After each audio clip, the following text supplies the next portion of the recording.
অধ্যায় company financial statement থেকে 3 নম্বর class.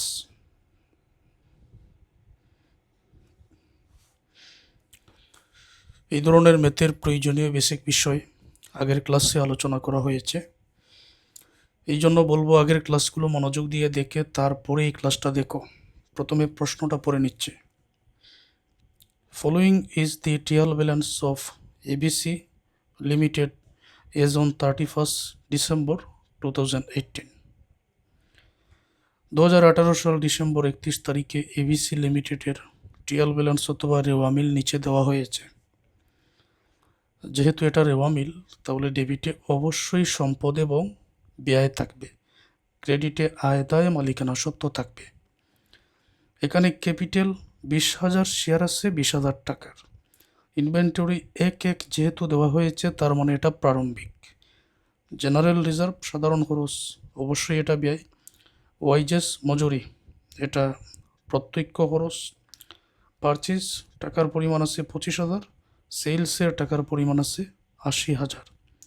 Prepaid insurance অগ্রিম বিমা, অগ্রিম পরে ব্যয় জাতীয় শব্দ থাকলে সেটা হয় সম্পদ। জেনারেল রিজার্ভ সাধারণ সঞ্চিতি। তারপরে বিল্ডিং দালান কোটা, accounts receivable 20,000, accounts payable 10,000। Account receivable এটা দেনাদার সম্পদ, অ্যাকাউন্টস পেবল পাওনাদার দায়। ক্যারিজ আউটওয়ার্ড বিক্রয় পরিবহন ব্যয়ের মধ্যে পড়ে। ক্যাশ ইন হ্যান্ড হাতে নগদ সম্পদ, স্যালারি ব্যয়। লোন 20,000 টাকা, 6% ইন্টারেস্ট দিতে হবে। রিটেন আর্নিংস সংরক্ষিত আয়ের জের। সেলস ডিসকাউন্ট বিক্রয় বাট্টা 5,000। The value of ending inventory is টাকা 10,000। সমাপনী মজুত পণ্যের মূল্য 10,000 টাকা। Create a reserve for bad ডেপ্ট at the rate 5% on accounts receivable. দেনাদারের উপর 5% অনাদায়ী পাওনার সঞ্চিতি ধরতে হবে। ডিক্লেয়ার 10% প্রপোজ ডিভিডেন্ড, 10% ডিভিডেন্ড দেওয়ার ঘোষণা দেওয়া হয়েছে।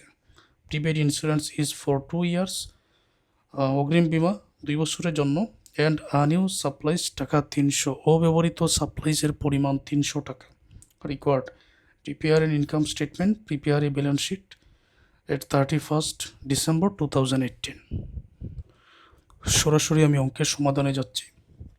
ইনকাম স্টেটমেন্ট তৈরি করার জন্য সেলস থেকে সেলস রিটার্ন, সেলস ডিসকাউন্ট এই দুইটা বিগ করে নেট সেলস বাইর করতে হয় অঙ্কের মধ্যে। তাহলে আমরা দেখি কি কি আছে। এই জায়গায় সেলসের পরিমাণ আছে 80,000 টাকা। তারপর আর কি কি আছে? সেলস ডিসকাউন্ট আছে 5,000, সেলস রিটার্ন নাই। তাহলে 80,000 থেকে এই 5,000 আমি বিগ করে দিচ্ছি। টেবিলটা আমি আগেই অঙ্কন করে রাখছি। সেলসের পরিমাণ হচ্ছে 80,000,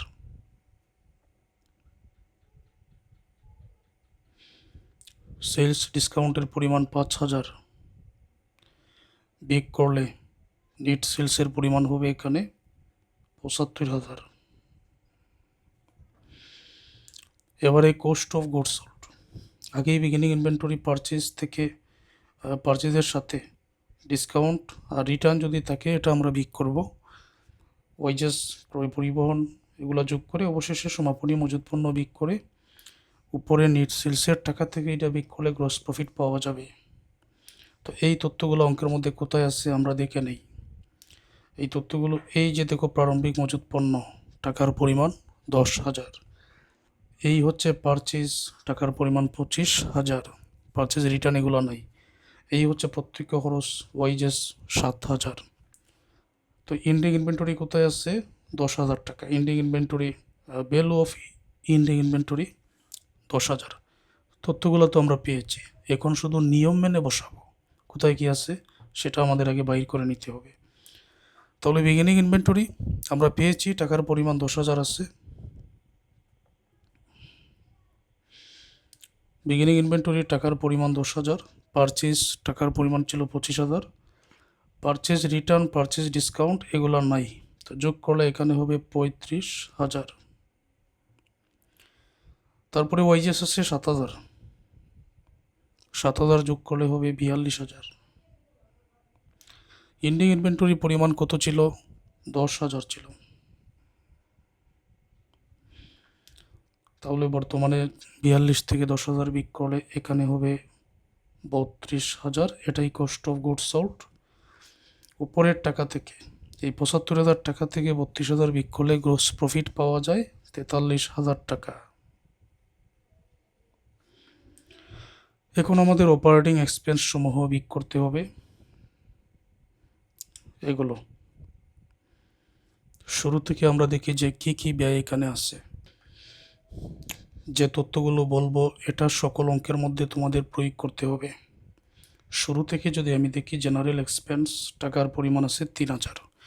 এখানে একটা তথ্য দিতে ভুল করছে, অবশ্যই সমাধানটা ওইভাবেই করা হয়েছে যে আনইউজ সাপ্লাই যে 300 টাকা which included in general expense, যে 300 টাকা জেনারেল এক্সপেন্সের মধ্যে অন্তর্ভুক্ত আছে, যেটা এখানে লেখা হয় নাই। তো এটা তোমরা বুঝে নিও, যেটা এখানে লেখার কথা ছিল কিন্তু লেখা হয় নাই ভুল করে। এই জন্য আনইউজ সাপ্লাই 300 টাকা আমরা জেনারেল এক্সপেন্স থেকে বিক করব। আর যেটা আনইউজ সাপ্লাই যেটা তো সম্পদের মধ্যেই পড়ে, অব্যবহৃত সাপ্লাই যেটা সম্পদের মধ্যে পড়ে। আর এই বিষয়গুলো বুঝতে তোমাদের কোনো সমস্যা হবে না তখনই যখন তোমরা ফার্স্ট ইয়ারের আমার ওই দুইটা যে ক্লাসের কথা বললাম ওই দুইটা ক্লাস যদি দেখে নাও। আচ্ছা, তাহলে জেনারেল এক্সপেন্স থেকে 300 আমি বিক করব। ওকে, আর কি কি ব্যয় আছে? ওয়াইজেস পারচেজ এগুলোও ব্যয়, কিন্তু এগুলোর কাজ হয়ে গেছে। আর ক্যারিজ আউটওয়ার্ড টাকার পরিমাণ 2,000, এটা আসবে। স্যালারি টাকার পরিমাণ 8,000 আনতে হবে। আর কি এখানে আরেকটা বিষয়, লোনের যেটা বিষয়টা ইন্টারেস্ট উল্লেখ আছে, যদি তুমি এটা আনতে চাও তখন ব্যয়ের মধ্যেও আনতে হবে, দায়ের মধ্যেও আনতে হবে। এখানে ঋণ নেওয়া হয়েছে 20,000, এটার 6% ইন্টারেস্ট দিতে হবে। এখন ইন্টারেস্ট যেহেতু দিতে হবে ব্যয়, আবার এখনও দেওয়া হয় নাই দায়, দুইভাবে দেখাতে হবে। তো আমি ইন্টারেস্টটা কীভাবে আনবো? 20,000-এর 6%, এটা দেখো ঋণ নেওয়া হয়েছে 1/7/2018, 1/7 মানে জুলাই মাসের 1 তারিখে নেওয়া হয়েছে।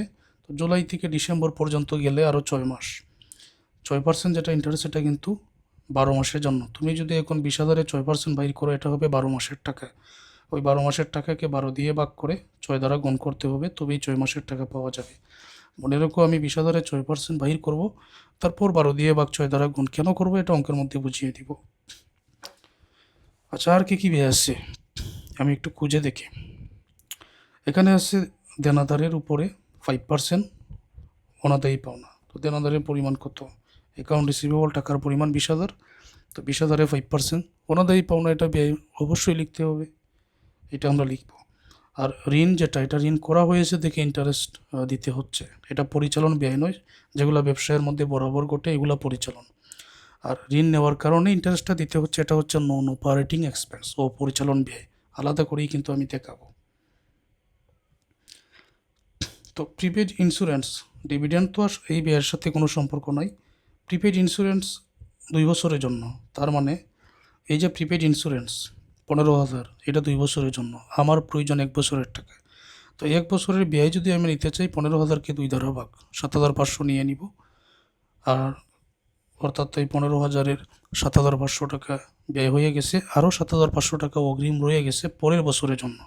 তো অগ্রিম আমি চাইলে 7,500 বিক করে 7,500 দেখাতে পারি। কীভাবে আমি বুঝিয়ে দিব। 15,000-এর এটা কিন্তু 2 বছরের জন্য, এতটুকু মনে রাখো। আচ্ছা, আর কি কোনো তথ্য এখানে আছে? একটু ভালো করে দেখো তো, এগুলো আসলে খুঁজে নিতে হয়। আর কোনো তথ্য এখানে ব্যয় সম্পর্কে আর কোনো তথ্য আমি দেখতে পাচ্ছি না। তো যাও পেয়েছি এগুলো লিখে নিতেছি। আবার এই এন্ট্রিগুলো আমি আগেই তুলে রাখছিলাম যাতে সময়টা কম লাগে, না হলে তো অনেক সময় লেগে যাবে। 20 মিনিটের ক্লাস হয়ে যাবে, 1 ঘন্টা 1.5 ঘন্টা এরকম লেগে যায়। তো জেনারেল এক্সপেন্স যেটা, এটা টাকার পরিমাণ ছিল 3,000, আর আনইউজ সাপ্লাই 300 টাকা এটার ভিতরে অন্তর্ভুক্ত আছে আমি ধরে নিয়েছিলাম। অবশেষে টাকার পরিমাণ 2700 হিসাবে আনলাম। ইন্স্যুরেন্স এক্সপেন্স টাকার পরিমাণ 15,000। তো প্রিপেইড অগ্রিম যেটা এখন পর্যন্ত, মানে 2 বছরের জন্য তো এটা, তো আমি যদি পরের বছরের টাকা অগ্রিম হিসাবে ধরি তো অর্ধেক হবে 7,500। অবশেষে আমি 7,500 বাদ দিয়ে বর্তমান বছরে 7,500 ব্যয় হিসেবে দেখালাম। ক্যারিজ আউটওয়ার্ড বর্তমান অঙ্কের মধ্যে টাকাটা ছিল 2,000 টাকা, 2,000 লিখে দিলাম। স্যালারি বর্তমান অঙ্কের মধ্যে টাকা ছিল 8,000 টাকা, লিখে দিলাম। বেড ডেপ্ট এক্সপেন্স দেনাদারে 5%, দেনাদার ছিল 20,000 টাকা, এইটার 5% 1,000 টাকা এখানে আমি নিয়ে আসলাম। ওকে, তো এটা যোগ করলে হবে 21,200। উপরের 43,000 থেকে 21,200 এটা যদি বিয়োগ করা হয় এখানে 21,800 টাকা থাকবে। আর ইন্টারেস্ট অন লোন যেটা ঋণ করা হয়েছিল 20,000, তো 20,000-এর 6% টাকা, এটা কিন্তু 12 মাসের। এখন আমি যদি 12 দ্বারা ভাগ করি পাওয়া যাবে 1 মাসের টাকা। প্রয়োজন 6 মাসের ইন্টারেস্ট 6 দ্বারা গুণ করো, 12 দ্বারা ভাগ করলে 1 মাসের টাকা, 6 দ্বারা গুণ করলে 6 মাসের টাকা। অবশেষে 6 মাসের ইন্টারেস্ট এখানে আমি যদি এটা ক্যালকুলেশন করি 600 টাকা পাবো। তো এটা বিগ করলে ফাইনালি আমরা পেয়ে গেলাম নেট ইনকাম। নেট ইনকাম হবে এখানে 21,200 টাকা। আশা করছি এগুলো সকল শিক্ষার্থীরা বুঝবেন কোনগুলো ব্যয় কোনগুলো আয়। এটা ফার্স্ট ইয়ারের পর আয় ব্যয় কোনগুলো আগে থেকেই জানতে হবে। আচ্ছা, এখন ব্যালেন্স শিট। এখানে ব্যালেন্স শিটে টোটাল অ্যাসেটস, কারেন্ট, ফিক্সড সবই একসাথে নিয়ে আসবো, কারণ বর্তমানে ক্লাসিফাইড ব্যালেন্স শিট বলা হয় নাই। আর যত দায় আছে long term, current liability, retained আর্নিংটাও লিখতে হবে, রিজার্ভ অ্যান্ড সারপ্লাস, এগুলো আমি নিয়ে আসবো। তাহলে সম্পদ কোনগুলো আছে আগে আমি বাইর করি। সম্পদে প্রথমেই যদি যাই, প্রিপেড ইন্স্যুরেন্স এখানে পাচ্ছি 15,000, কিন্তু এটা নিয়ে সমন্বয় আছে। যে এটা 2 বছরের। ওকে, তাহলে 1 বছরেরটা ব্যয়, আরও 1 বছরের অগ্রিম অবস্থা রয়ে গেছে। অর্ধেক 7,500 টাকা কিন্তু প্রিপেড ইন্স্যুরেন্স আমি নিয়ে আসবো। ঠিক আছে, তারপর বিল্ডিং 40,000। বিল্ডিংয়ের আবার কোনো অবচয়ের উল্লেখ নাই, আনার প্রয়োজন নাই। অ্যাকাউন্ট রিসিভেবল 20,000, তো এটার উপরে পাওয়া সঞ্চিতি বা দেনাদারে যেটা পাওয়া যাবে না 5%, এটা বিগ করে আনতে হবে। 20,000-এর 5% 1,000 হবে, এটা বিগ করে আনতে হবে। ক্যাশ ইন হ্যান্ড, এই যে সম্পদ 17,000। আর কোথায় রে মিলে তো আর কোনো সম্পদ আমি দেখতে পাচ্ছি না। আর কি আছে একটু ভালো করে দেখা প্রয়োজন, তো এখানে আর নাই। আর সমাপনী মজুদ পণ্য, এটা তো চলতি সম্পদ। আর কি আছে, আনইউজড সাপ্লাইজ, অব্যবহৃত সাপ্লাই, যেটা এটাও সম্পদ। এর বাইরে আর কোনো সম্পদ নাই আশা করছি। তো এগুলো আমি লিখে নিতেছি। তো বিল্ডিং টাকার পরিমাণ ছিল 40,000, বিল্ডিং 40,000। ক্যাশ ইন হ্যান্ড টাকার পরিমাণ 17,000। তোমরা আগে পরে যে কোনোটা আনতে পারো, সমস্যা নাই। ইন্ডিং ইনভেন্টরি টাকার পরিমাণ 10,000। তুমি যদি ইন্ডিং ইনভেন্টরি প্রথমে লিখো তাতে কোনো সমস্যা নাই, সবই তো আসবে। প্রিপেইড ইন্স্যুরেন্স যেটা আমি 1 বছরের অগ্রিম যেটা রয়েছে 7,500, মানে 15,000-এর অর্ধেক, সেটাই আনলাম। আনইউজড সাপ্লাইজ, তো প্রিপেইড ইন্স্যুরেন্স এইটা হচ্ছে প্রিপেইড ইন্স্যুরেন্স 7,500, আনইউজড সাপ্লাইজ ছিল 300। অ্যাকাউন্ট রিসিভেবল টাকার পরিমাণ ছিল কত ছিল, এটা 20,000। আর বেড ডেপ্ট ছিল 1,000, 5%। এটা বিগ করে আমরা এখানে নিয়ে আসলাম 19,000 টাকা। তো যোগ করলে এই জায়গায় পাওয়া যাবে টোটাল অ্যাসেটস 93,800 টাকা।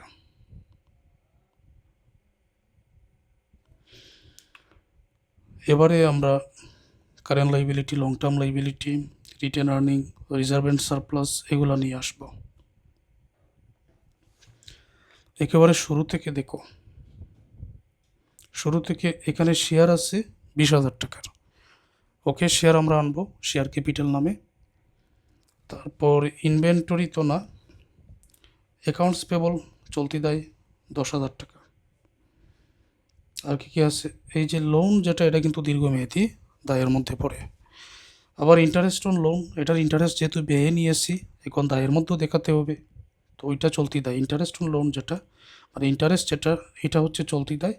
আর এমনিতে লোন যেটা 20,000, এটা হচ্ছে দীর্ঘমেয়াদী দায়। ক্লিয়ার? এই জেনারেল রিজার্ভ আছে 8,000, রিজার্ভ অ্যান্ড সারপ্লাস এটা চলে যাবে। আর কি আছে, এই জায়গায় ডিক্লেয়ার 10% প্রপোজ ডিভিডেন্ড, লভ্যাংশ ঘোষণা দেওয়া হয়েছে।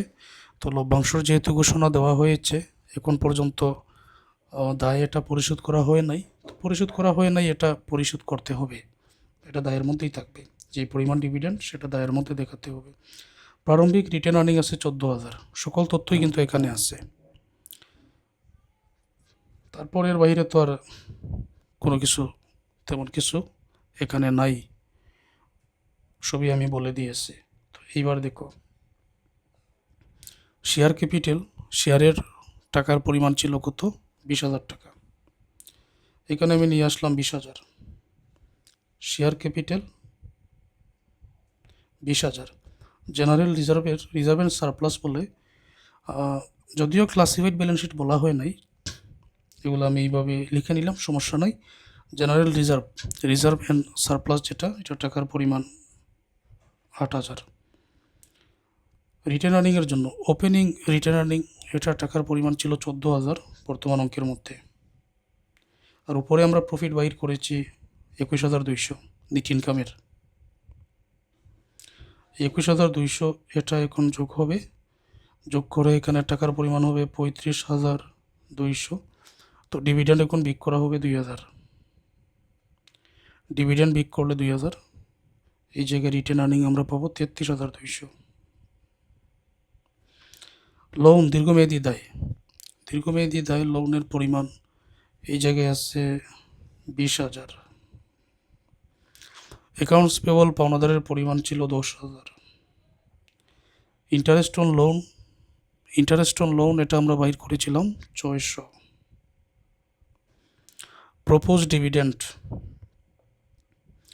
যেটা 2,000 ছিল, মানে ডিভিডেন্ডটা হলো কিভাবে, অঙ্কের মধ্যে বলা হয়েছে ডিভিডেন্ড 10%, আর এখানে শেয়ার ক্যাপিটাল আছে 20,000। তো 20,000-এর 10% 2,000, ওইটাই আমরা কিন্তু বাইর করছি, এই জন্য 2,000। আর এই প্রপোজ ডিভিডেন্ড যেটা এখনও দেওয়া হয় নাই, দিতে হবে, এটা দেয় 2,000।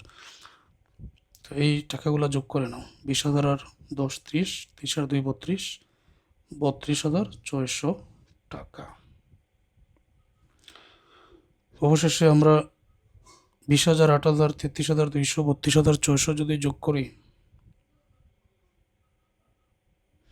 93,800 টাকা কিন্তু মিলে যাবে। তোমরা খাতা কলমে ম্যাথগুলো প্র্যাকটিস করো, ইনশাল্লাহ পারবে।